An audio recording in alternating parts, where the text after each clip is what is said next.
Hello, this is Ian. It's 12th of November 2019, and today I'm going to make a video on the Natural History Museum building in London and try to bridge the gap between history and link it to the future, and then talk about how it was built, or how I think it was built, and the connections between geopolymer and Lego. And then I'm going to give a talk about what actually geopolymer is and future applications of geopolymer. Okay, but before I start, I just want you to take a look at this magnificent building. I think if you're from the UK or England, you've probably went there when you were a kid at school. I know I did. I went there twice, and I've been there back since I've grown up into an adult. I've even taken my own children there, and they loved it. So it is a great place, but today I want to look at it with new eyes. Okay, we've been walking through this world with our eyes shut, so it's just it's time to open them again. So that's the front, the facade. Another angle. This truly is an amazing building. And then this is a view, a side view. Okay. So as I said before, I'm gonna ask questions about this building.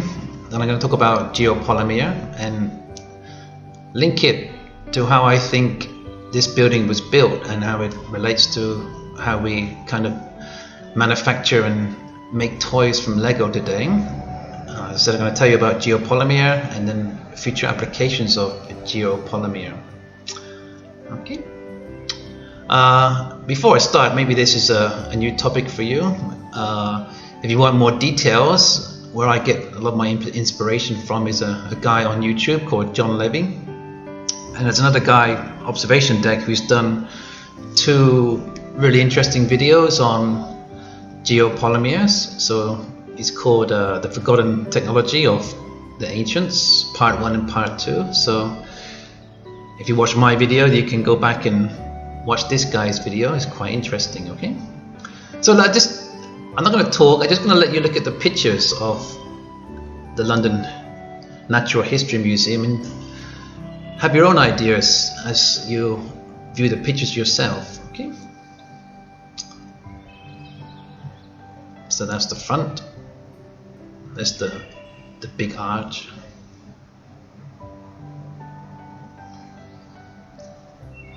Okay. Amazing pillars. Look at the brickwork going up through the arch. Okay. The walls on the outside. The walls on the interior. Just look at the archway here, how precision made it is, and how the bricks joined together without a gap. Okay, that's just an amazing view of the interior. Some more brickwork outside. The ceiling.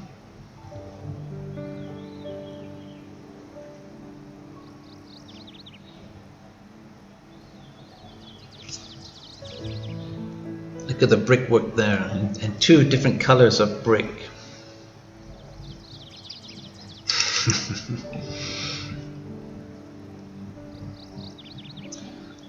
Okay. There's Charles Darwin. You were taught the theory of evolution at school. It's a close-up of Charlie D. Look at the brickwork behind him. Yes, it truly is. magnificent. Here's one of the rooms with, well, I think they keep the, what they call geology, stones, or even meteorites, little pieces of meteorites. I remember when I went there. Okay. The animals around inside the building are wonderful. Okay. And even the outside, there's some of these animals. You've got a lion, a magnificent lion on top, but if you look at some of these dogs, they're not like dogs we see today. So are they extinct dogs? Are they animals from another time?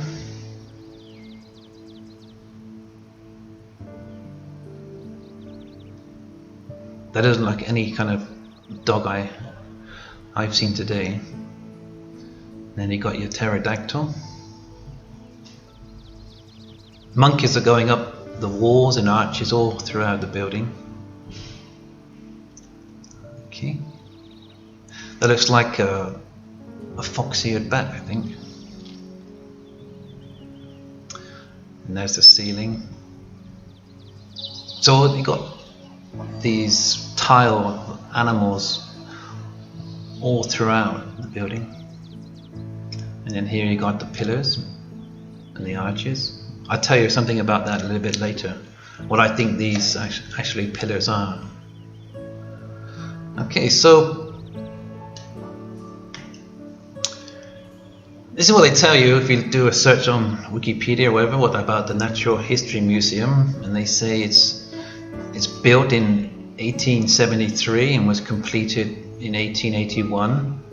An architect called Alfred Waterhouse built it. I tend to differ. You see, with technology, you don't go backwards, you go forwards, and it gets better and better as technology grows. But this is built back in 1873, and nothing like it has ever been built since. We don't build anything like this anymore. So if you look at John Levy's work, he goes into a lot about that, about the false history we have when it's being created. Okay. So if you ask me, this building, or all these buildings of the 18th century, which they say were built by another people of another time, and the way it's built and how they built it, whatever civilization this was at its peak, and they made everything easy. Today we make everything difficult when we build things. Okay.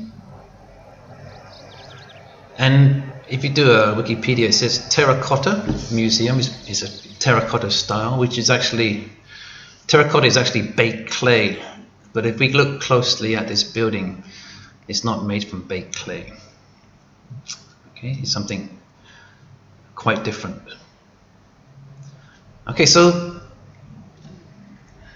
the reason why I say this is called a lot of BS, because if we look at photography, which was invented in, what they say, in 1826, and you can't find any real photos of these buildings being constructed or near finished anywhere. So if you're going to build something like this, fantastic, amazing, you want to take photos piece by piece as you're constructing it. But I can't find any. Only these illustrations. Okay, and if you do a search, they say that the company that built the tiles or the bricks used in the London Natural History Museum are built by this company called Gibbs and Canning Limited. Okay, that was founded in 1847 and went out of business in the 1950s. And there's very, very little you can find on the internet about this company. So a company that made absolutely amazing bricks and tiles, and there's very little history about it. Okay, and then if we look at some of their actual products they made these kind of pots and jars rum jars. I remember my father used to have these kind of things to make his homemade cider. And if you look at the bricks of Gibbs and Canning, they're just not of the same quality. This is clay. This is baked clay. So this is the bricks used in the London Natural History Museum, and these are the bricks made by Gibbs and Canning and another company there. It's just not the same. Okay, and if we look inside, it's very, very precision made brick. Absolutely amazing. Yeah? We don't make anything like this today, and we see the gaps between the bricks is very, very, it's a very, very fine line. Brickworkers today, they put a kind of layer of cement in between the bricks, but not here. This is truly something else. Okay, and the brickwork here also, it's a nice blue. I love that blue. So this is what I think, the questions I've asked, and I think I've answered. And I relate the way this building's been constructed, firstly with the geopolymer, and it's very, very similar to how we build or manufacture Lego for children's toys today. So precision bricks put together, mass produced on a large scale. So these bricks are not made of baked clay, they're not made of cut and ground stone. It's some kind of mold. So it's a magnificent building, and as I said, at the peak of their civilization, they made things a lot easier. So even though we think it's very impressive and magnificent, it's actually not as difficult as we think how they made this. It's a much simpler process. And this is how I think they did it. So you need a master draftsman who comes up with the patterns and design, layout. He draws it. So a good draftsman, architect, someone who's very good at angles, geometry, to come up with the master plan. And the other people you need, because I think it's made from geopolymer, or actually I know it is, you need chemists. So these chemists were at the peak of civilization.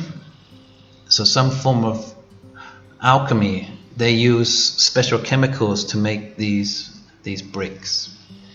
Okay, and the way they made these bricks is very similar how we make small pieces of Lego. Okay,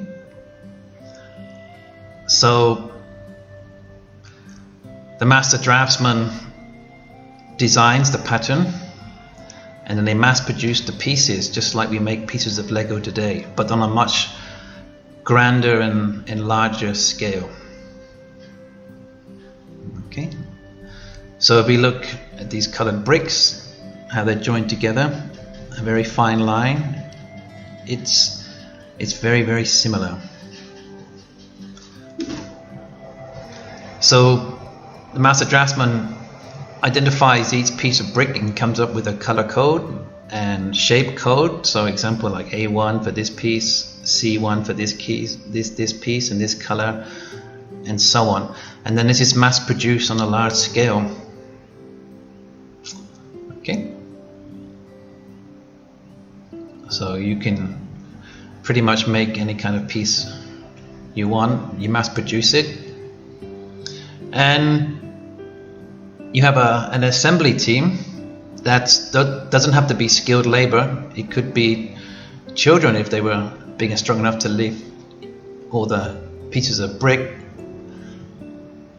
So the two skilled people are the draftsman and the chemist to know how to use the right materials to make these bricks, and then putting it together, I think, is quite a simple job. You just look at the plans and piece it together.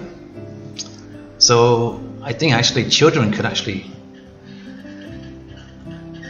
put the building together by just following the plans. Okay, it's just like a giant Lego set. Okay, we all had fun when we were kids playing with Lego. Even we still have fun even though we're adults. Okay, so just imagine Lego on a huge scale. Okay, and then perhaps all these buildings around the world, they're put into Lego sets and shipped around the world in the olden days. Okay, or they're mass produced on site perhaps with the right kind of machinery. Okay. So what else the master chemist must have done is he must have used some kind of super glue to glue these bricks together, and that could last for a very long time. Yeah. So these buildings are super strong. So if you imagine that you have today's Lego and you piece it together and you push it tightly, it gives rigidity, and the strength of the structure is 360 degrees all the way around. So you imagine if you had a Lego today and you super glued each piece together and you made a small house, it would be super strong. You know, you could drop it, you could smash it against the wall, and the whole thing would stay together. So I think some of these buildings could possibly be earthquake resistant because of their strength and the way they're designed and joined together.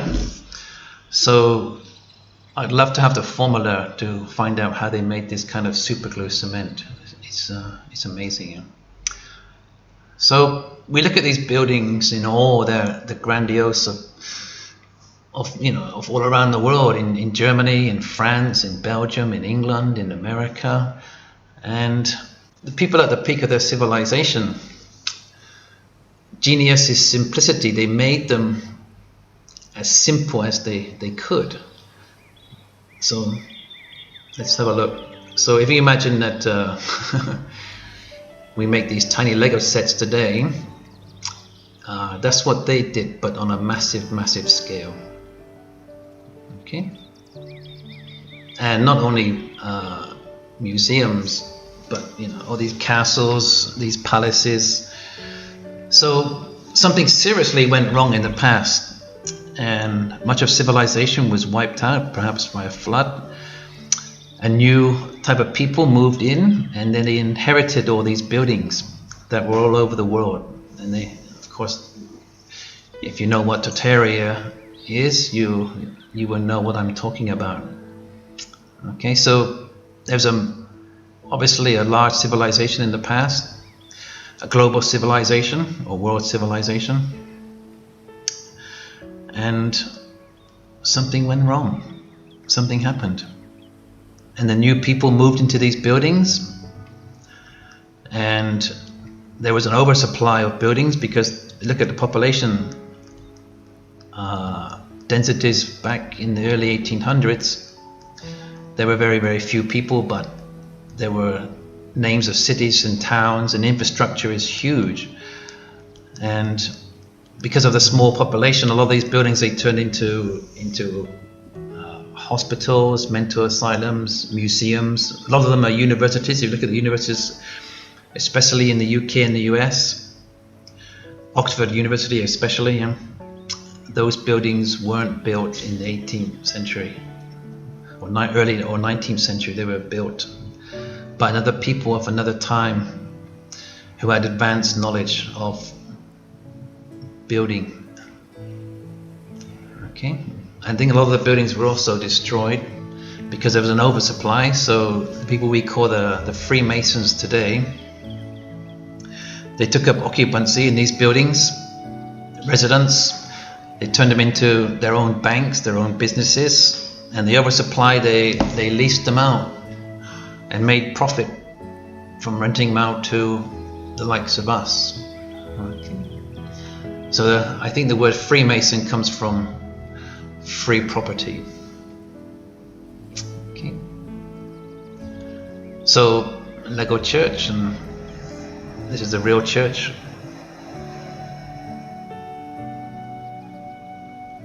Okay. And let me go back to these, in the archway you have these pipes. And I love this, the two color tones. But I think it's these pillars or pipes, there's something else to them. I think actually they're filled with certain kind of crystals or quartz crystal, and they resonate a type of frequency. So actually when you enter these buildings, you're hit with a frequency that clears your mind, brings in positive vibes, could even possibly clear your pineal gland, perhaps, I don't know. But I'd love to have an X-ray and actually scan to see what's actually inside. But we don't only see these buildings in Europe.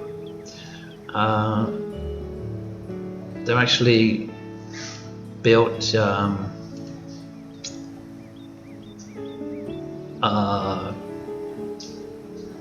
in Islamic buildings too. You see these pillars here,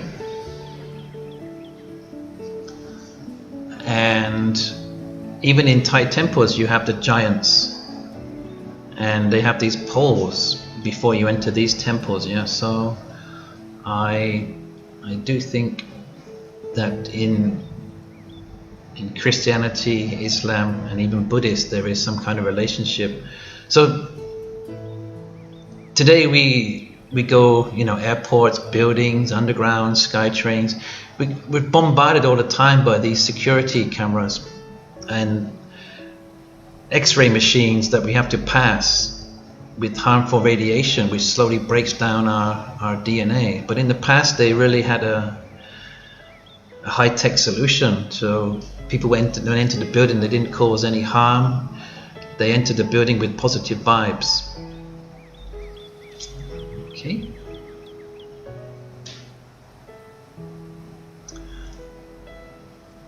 And with the quartz crystal is some kind of piezoelectricity. I don't know if that's the actual frequency that they resonate at, 332. It could be something else. It needs to be tested or examined.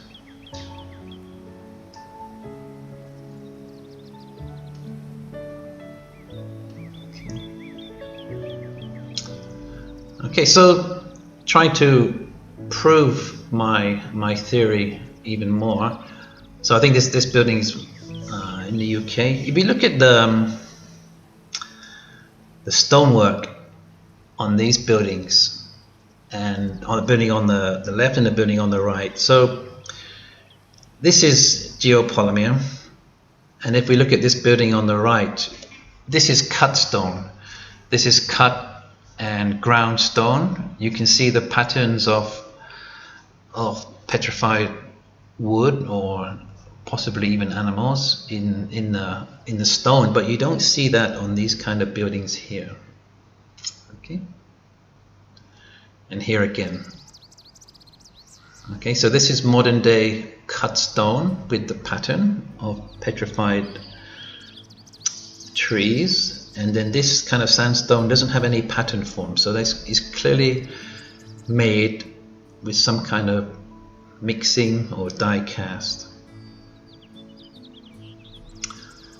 And this is a long time ago when I went to India, and it's the same kind of thing. Yeah, it's not cut stone, this is geopolymer.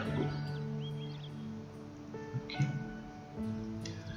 And if we look how Lego is made, is die cast. So the stones they use in these buildings are certain stones and chemicals mixed together and put in some kind of die cast and mass produced on a large scale. Okay, so just imagine these on thousands of times bigger.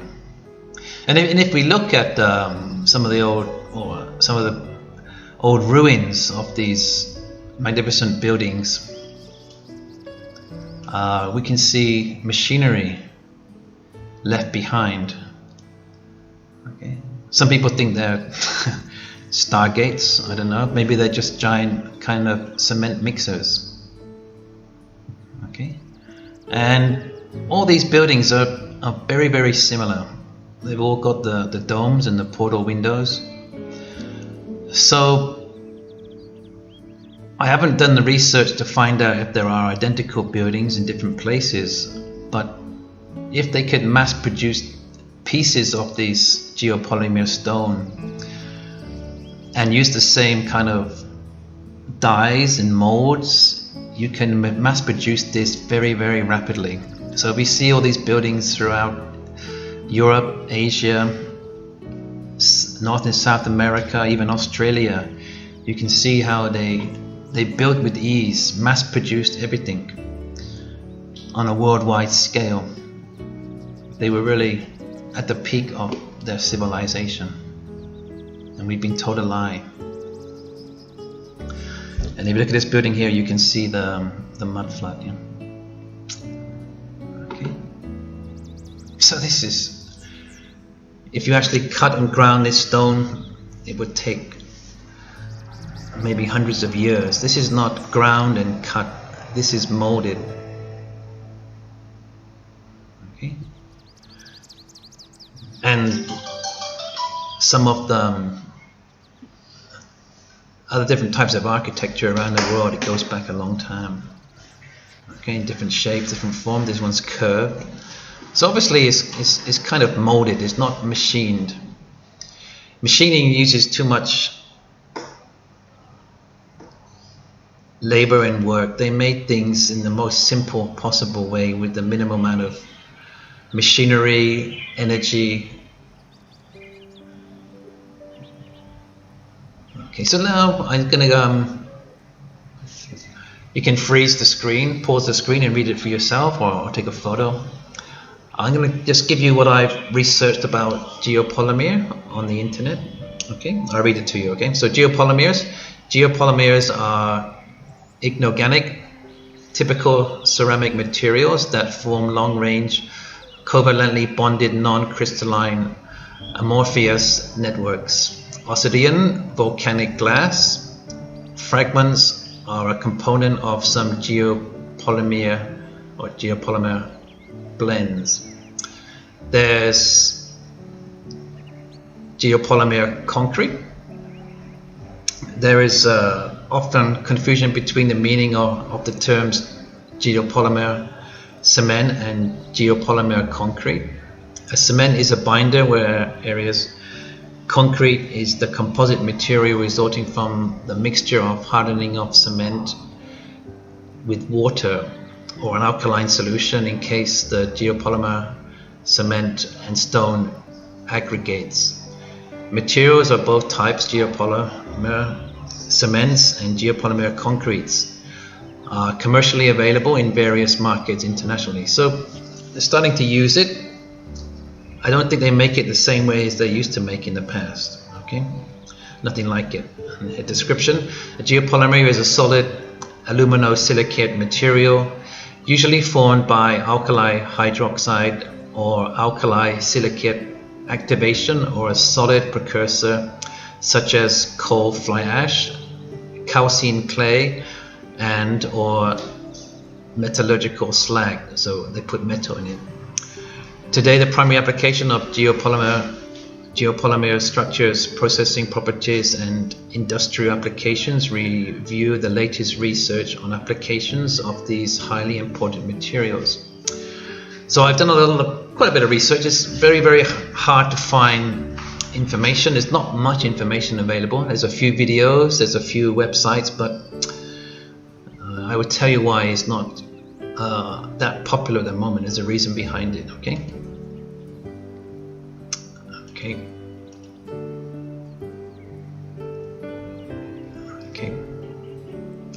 Geopolymers are technically described as synthetic aluminosilicate materials, but they might be more easily described as super cements or ceramics that do not need firing. So there's a huge amount of energy saved when you don't have to to bake them in a kiln, and also the transportation. You don't need to, you can make on site without having to go to a quarry, crush the limestone, and then move it to the construction site in a cement mixer. Okay, so you know, the like a Bakelite. So a mug made of geopolymer will bounce off a concrete floor. You can throw it, it won't break. Okay, it's super strong. Okay, if you drop your coffee cup on the floor made of clay, it will shatter, but not a geopolymer one. The technology of cement making has been repeatedly lost and rediscovered. The Romans knew how to mix crushed rock with burnt lime or water to make a versatile building material. Okay. However, by the 1950s, it was obvious that modern cement is not as durable as the ancient variety. Okay, so actually, at the moment, the French are the experts in the chemicals for geopolymer, and cement today is not as long lasting. It lasts around 50 years, but I can tell you these geopolymer buildings, they could probably last up to 10,000 years. Super strong. Okay. Okay, so if you're not a science geek, you might get a bit bored with this. Okay, so I'm going to go in the technical side. There's geopolymer, andalusite, kyanite, and difficult to pronounce, sillimanite are all natural occurring aluminosilicate minerals. These natural occurring aluminosilicate minerals that have the composition of aluminium, silicon, and oxygen. So the silicon aspect is quite interesting because there once was what I think is a silicon age made of animal matter. So this kind of reinforces the silicon age, because geology, I don't think, actually exists. Geology is actually biology and dermatology. So rocks are actually made of cellular organic animals and plants.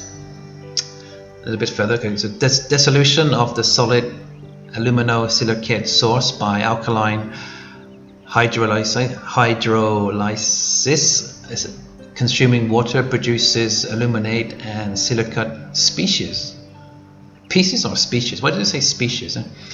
A complex mixture of silicate aluminite and aluminosilicate species is formed. Dissolution of amorphous aluminosilicates is rapid at high pH, and this quickly creates a super saturated aluminosilicate solution. In concentration solutions, this results in formation of a gel, a kind of gel, as the oligomers in the aqueous phase form large networks by condensation, okay, or condensing. So I'm not a chemist. Now I kind of wish I was. All this vocabulary is difficult to pronounce. Okay. So I watched a few videos on YouTube. You can look at your own videos. You can do your own research. But I'm just going to simplify what I've seen. I don't want to play a video. It's too time-consuming, cutting and editing videos. So I've just taken some pictures and watched what they've done. It's very basic at the moment. It's nothing like what they did in the past. So they have this formula Renka geopolymer cement and sand. This picture here. And then they mix it with the Renka geosilicate agent component, and then technical term they call it B, depolymerization of silicates. Okay, so they get the Renka cement mixed with sand, and then they put it together, and then they use the agent, and then they stir it by hand first. And then you put it into a mixer. You start off very slowly, and as the formula condenses, you speed the RPMs up to around 200. Okay, and then when you get a nice kind of gel after a certain period, then you pour it into the blocks and make molds. Okay, so the gel formation of oligosilates, polycondensation, reticulation network, 3D formation, geopolymer binder fluid with no gap, so it's nicely compact, like a kind of very thick liquid. It actually looks like chocolate, okay, melted chocolate. Okay, there's two steps actually. When you do that, then you add more sand, because I suppose you want more material to make it.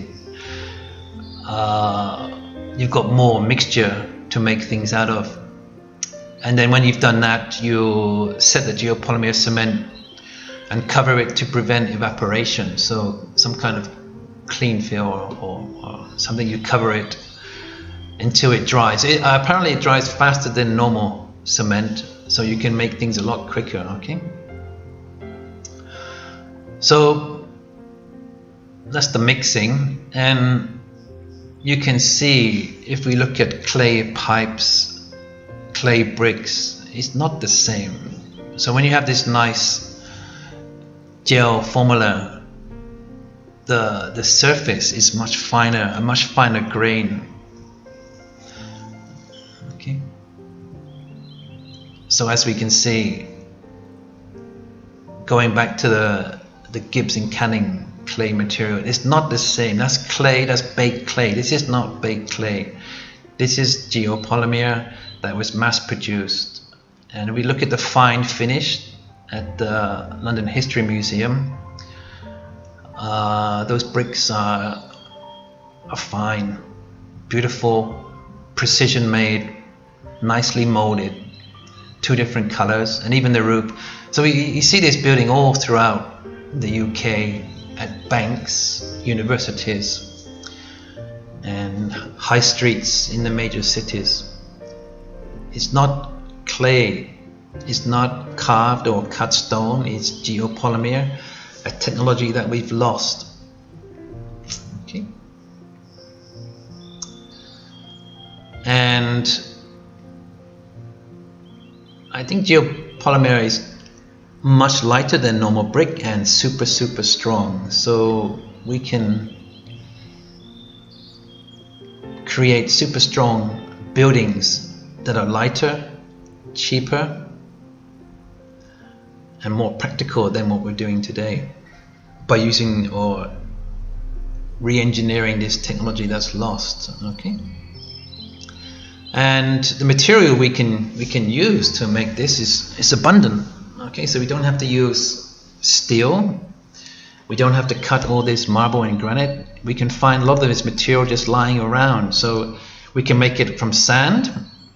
So maybe the Middle East, if one day they get off the oil, they can change their main industry from oil to geopolymers made from sand. You can make it from volcanic ash. You can make it from coal or crushed coal. You can make it from, after we burnt rubbish from the incinerator, the ash from incinerators, limestone. We can even recycle the old buildings that are decapitating now because they're over 50 years, the cement is gone. We could recycle some of the old building materials. And perhaps if we're not capable of producing this, we can use a substitute. So in the future, if the cars change from combustion engine to electric cars, there's going to be an oversupply of cheap oil. So maybe we can make a mixture of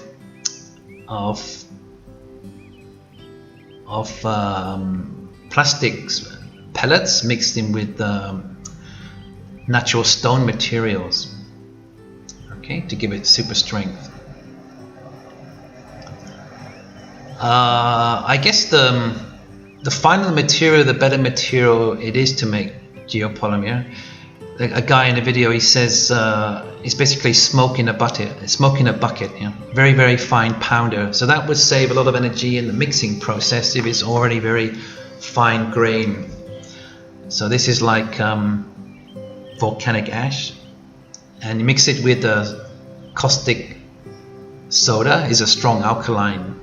So if it's powder form, it's going to be faster to make, it's going to have a much finer texture and look a lot better. Okay, and there's another document I found, a PDF. Okay, geopolymer concrete. Geopolymer concrete is innovative material that is characterized by long chains or networks of inorganic molecules, a potential alternative to conventional part-land cement concrete for use in transportation, infrastructure, construction. It relies on minimal processed natural materials or industrial byproducts to significantly reduce its carbon footprint. So the logistics, the process, it's a win-win if we change from conventional cement and concrete into doing geopolymers. We just got to figure out how to do it on a mass scale. Okay, while also being very resistant to many of the durable issues that can plague conventional concrete. However, the development of this material is still in its infancy, and a number of advancements are still needed. This tech brief briefly describes geopolymer concrete materials and explores some of their strengths, weaknesses, and potential applications. But obviously in the past, they perfected it. We just got to take samples of past building, construction material, and figure out the exact components and then mass produce it on a large scale. Okay, there's a couple of YouTube videos you can look at. It's very, very little. There's not much at all on this subject. So it's still in its infancy. There's a couple of guys in Australia talk about geopolymers. This is a good, I think this guy's French, but he gives a talk back in 2008, the roadmap of geopolymer. Okay, so that was over 10 years ago, and it's not going anywhere much. And the reason behind that is a good reason behind that why it's not in use at the moment. Okay, you don't have to be specific for a building construction material. We can make it for other stuff as well, like furniture, even cars perhaps, and lots of other things.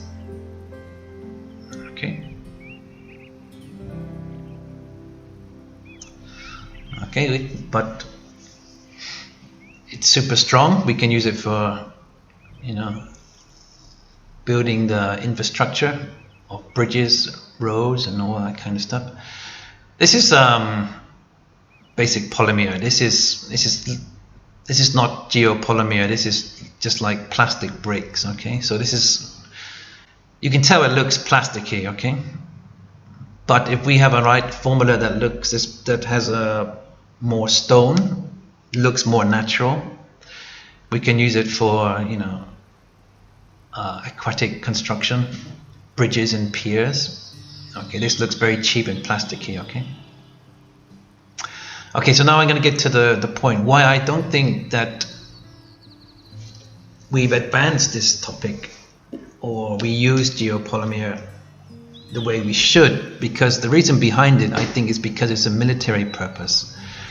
So the industrial military complex, they want to keep it a secret. Okay, because once you start making buildings from this kind of material, or even military equipment and vehicles, it's super strong, so it's missile resistant. So a country like Iran that's scared that it's going to get bombed any day by America or Israel, I think they've researched this geopolymer at an advanced level. I think they're actually making geopolymer bomb shelters that are missile resistant. So if you imagine, like, you know, 3-4 meter thick plastic walls, when a missile just comes flying in, it was just going to bounce off. Okay, so they want to keep this information a secret. They want to use it for security or military purposes, and it's not going, the information how to make it, how to build it, is not going into mainstream, unfortunately. Yeah? Okay, the reason why I'm interested in this topic, because I live in the tropics and the tropics very climate conditions are not really good for cement, because you got the heat, you got the rain, you got different temperatures, you get a lot of mold on the buildings, and they look very old quickly. And a lot of the buildings are built in the mud area, and the land subsides, and the buildings are heavy. So the buildings that are made here are, after 10 years or so, they start cracking. Okay, and the workmanship is very poor quality. They have to use mostly migrant workers from Myanmar or Laos with no skill. And if you use geopolymer, you don't need skilled workers to build. You need a skilled draftsman, you need a skilled chemist, but the actual construction and piecing it all together, children can do it. Okay, so you could build a house, maybe 2 men in a couple of days. Or if you want a house built, you buy your Lego piece set from the manufacturer. You choose your design, and a bunch of guys on the weekend with a few beers and get together. You can make a house in a couple of days. Very simple, without the use of having to mix cement, have to do the plastering and fix the windows and all that kind of thing. So if you have a company that mass produce the bricks on a large scale, they can send you the bricks, or they can actually do the finished model, piece it together and send it to you wherever you want your house. Okay. So the reason why this kind of material is proof that it works in the tropics, because this building's in Rangoon or Yangon today. They say that the British colonials built this, but they didn't. The colonials, French, British and Dutch, they didn't build anything. They just took the resources, they colonized the countries. All these geopolymer buildings, they were already here. They were built by Tartaria. They just invaded these countries, they occupied them and took up residence in the buildings. The people hadn't recovered from whatever happened, the mass flood. So just a few people from Europe, the British, the French, they quickly took over these countries in a short time, and then just pillaged all the resources out of these countries in South America, in Asia. They didn't build this. Okay. And if you go to India, I went to India years ago, but my eyes were closed. Yeah, this material is just everywhere. Yeah, all throughout India, and it just didn't click back then. Okay, so it's very large. It's on a very grand scale. We need to break it down to be more practical today and use it. Because actually, I think most of these buildings were built by giants. They were big people. Yeah. Today we're not as big as them, so we can simplify the way we build homes today. And what I would like to do, and also these buildings, if we can make them, they're more environmentally friendly. They use less energy, so we can blend them into the environment. So I'd like to make things like domes. And when you buy a house, you spend a lot of money not only buying the house, but to fill it with the furniture. But if you can make the molds, so the sofa, the bed, the cabinets, the sink, the bath, they're all mixed together in the same mold. So you only have to put the doors on the cabinets and the pillows and the mattresses, and you build it in such a way that you store lots of space. So we don't need to use aluminium frame windows. We can make the window frames from strong geopolymer. So we do everything the wrong way, make it so difficult, complex, labor intensive, and the quality is not as good. I think this can be a real game changer in the building real estate industry. And also today's the way we make things today, the buildings are very dangerous because we use plaster, cement, and that's bad for breathing. Also, the paint we use is filled with lead and chromium, so we breathe that in. So the rich people, they live in these stolen, inherited geopolymer mansions that have good energies in them, and then the working class people, we live in these toxic houses that they build full of very dangerous chemicals.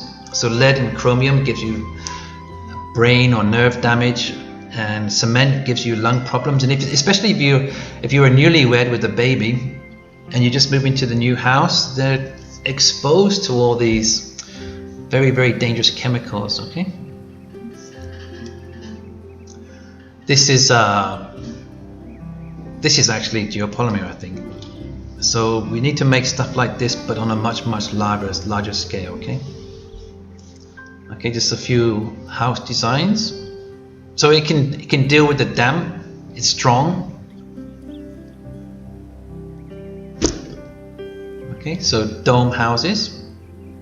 I'm not sure. I think actually we can mold geopolymer. It's probably better than 3D printing. A lot of people are talking about 3D printing will be the future, but if we can make geopolymer molds, I think it's a lot faster.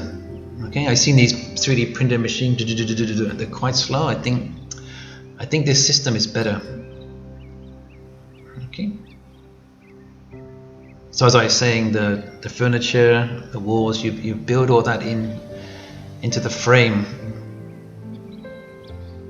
Okay. So today, some people in Africa and places like that, they live in mud huts. They're not very sanitized. They don't last. But we can replace that with very simple and mass-produced on a large scale to provide homing for the less fortunate people in poverty throughout Africa, India, maybe in the West too. Yeah, not enough houses. Okay.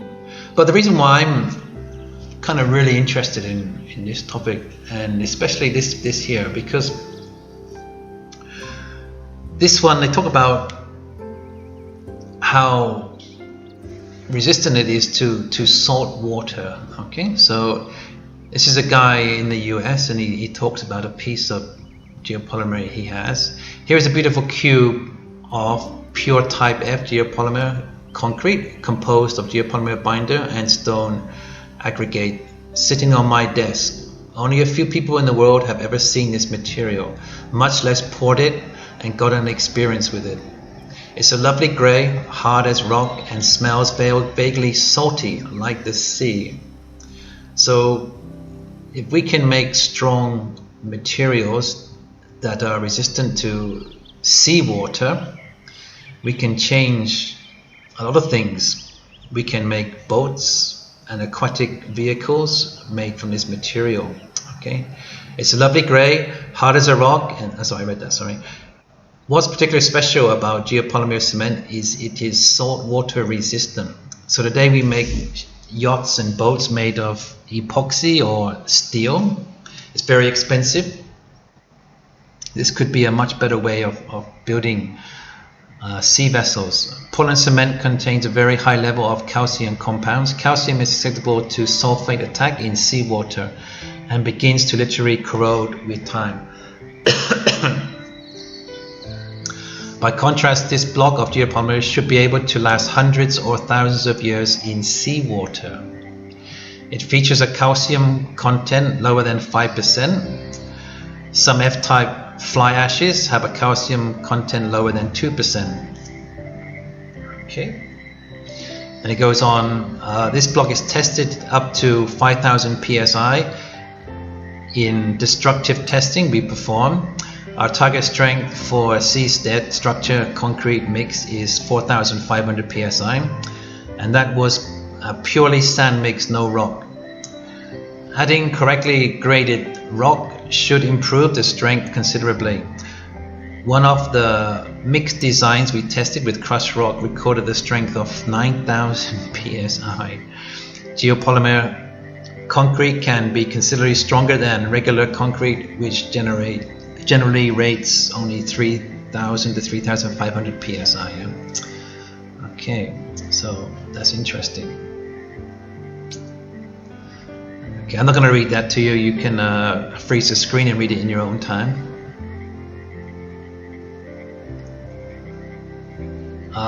Yeah, I read this. It's interesting. Yeah? So, due to the state of affairs, fly ash is both cheap commercially and available. There's a supplier in New Mexico that produces Type F fly ash and charges $30 a ton. $30 a ton. That's how cheap it is. Yeah. The joke is the minimum quantity is 27 tons. So we can mass produce homes easily using this kind of thing. So for $800 you can get 27 tons of fly ash. How many homes can you build with 27 tons? Quite a few, I expect. Okay, it would cost more than that just to ship it, to build your site or store it. So basically the fly ash is free. I imagine to get a couple gallon samples from this supplier and have been making test bricks with various mixed designs with it. Still a lot to do. Yeah. Okay, so this material, I propose to build you guys a float house. Okay, and these are some pictures of float houses. Okay, so on rivers, canals, even in the sea, we can spread around. We don't have to be crammed in cities, confined. We can use them for sea vessels, boats, yachts, catamarans. Okay, but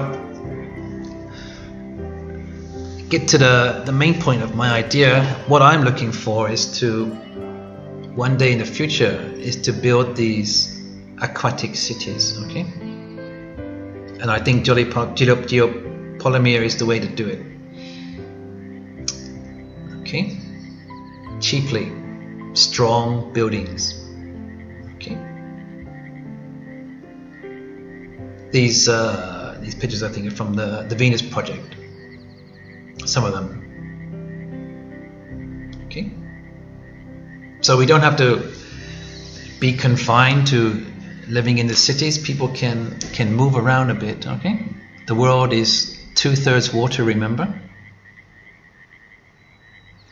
We can all have boats, cheap boats.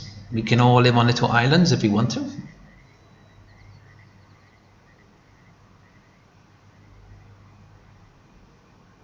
Okay, some nice designs here, some futuristic architects.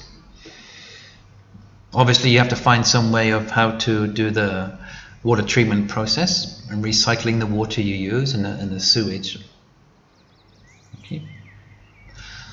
But one of the main reasons why I'm interested in it is because if we look at the problem today of refugees, okay, it's quite terrible, the conditions they're in. Western governments, England, France and America, they bomb countries in the Middle East and around the world. It creates refugees. They've got nowhere to go and they end up going up back to places in Europe or America. It's planned. It's social engineering. The worst case is obviously the Rohingya in Myanmar. It's just awful. It's just the kind of things humans are capable of is mind-blowing. So these poor people are being murdered, genocide. No countries wants to take them in, and they're just getting killed. Terrible state. So what we could do, if we can create these geopolymer flotilla cities, we can use them for refugees, or in this case places for the Rohingya. So the UN, what are you spending your money on? You should be building these, and they can create a living. These people are productive, they don't have to live in poverty. They're not a problem to society. We can use these people in a productive way. They can be the sea farmers. They can create sea farms. They can create bioalgae for biofuels, even seaweed to eat. They can live in nice homes. It doesn't have to be like this. Okay, people that run this world are just demons. Yeah, we need to be more humane. We need to have a heart. Okay, so even we're still using petroleum, we still use gas. We can give them jobs on oil rigs, train them up. Okay. And if you get bored staying in the same place in your little town, you can move. You go to another place, yeah. Get a different scene of environment, different view each day.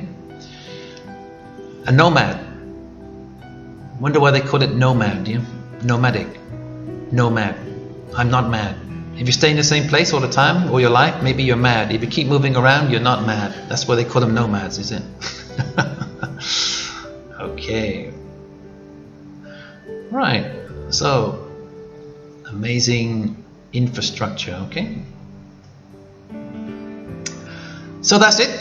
I hope you enjoyed my little talk, a kind of little bit education of the false history, the lies about our past, and how to link the past and the future together. And I hope you enjoyed it. Okay, so I'm Ian Harris. You can find me, I suppose, on Facebook or now on YouTube. Yeah. Okay. So take care, everybody. Please research by yourself a little bit more about this topic, geopolymers, definitely for the future. Okay. Right. Thank you, everybody. Bye bye.